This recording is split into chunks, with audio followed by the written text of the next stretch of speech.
L'oignon, un condiment très présent dans nos assiettes, faut-il se lancer dans cette filière et quelle est sa rentabilité? En Afrique subsaharienne, seuls 3 pays produisent assez pour leur population et de plus exportent. C'est le cas du Nigeria, du Niger et du Burkina Faso. De sorte qu'à Abidjan, 13% des quantités d'oignons proviennent du Burkina Faso et jusqu'à 75% du Niger. Si je vous disais maintenant qu'en investissant 1,5 million, vous pourriez générer 8 millions en 4 mois, le croiriez-vous? Non, vous me répondriez certainement que si cela était possible, les agriculteurs africains seraient très riches aujourd'hui. Et pourtant, c'est bel et bien possible. Pour bien comprendre, il faut distinguer 2 périodes, la période sèche et la période pluvieuse. La plupart des agriculteurs produisent durant la saison sèche parce que c'est la période la plus facile de produire. Et en même temps, c'est la période où il y a le plus d'oignons sur le marché. Pour accroître tes revenus, 2 possibilités s'offrent à toi maintenant. Soit de produire durant la saison sèche et les stocker en attendant que les prix augmentent, soit de produire durant la saison pluvieuse. C'est justement là que tu vas comprendre pourquoi la plupart des agriculteurs africains sont pauvres. Tu peux démarrer petit avec un champ d'1 hectare. Mais sache qu'1 hectare, ça peut te produire en moyenne 20 tonnes d'oignons en 4 mois. Mais en faisant le choix d'un bon sol, c'est-à-dire un sol sablo-limoneux ou un sol limoneux argileux, type de sol que l'oignon aime, tu pourras facilement atteindre les 40 tonnes.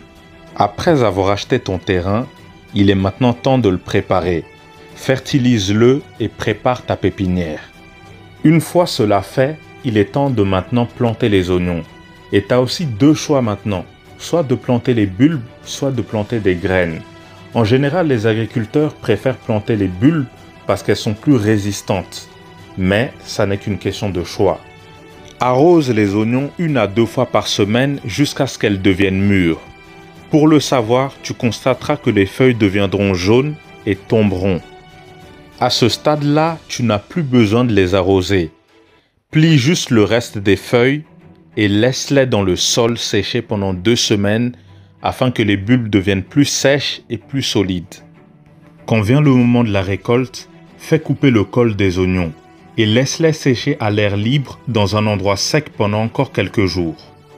Après cela, tu peux les faire garder dans un endroit sec, frais et aéré. Mais ne les garde jamais dans des sacs fermés parce que ça va créer de l'humidité et gâter les oignons. De même, tu ne dois jamais les étaler à même le sol parce que l'air frais doit pouvoir circuler en dessous des oignons. Cette méthode te permettra de stocker les oignons pendant des mois et des mois.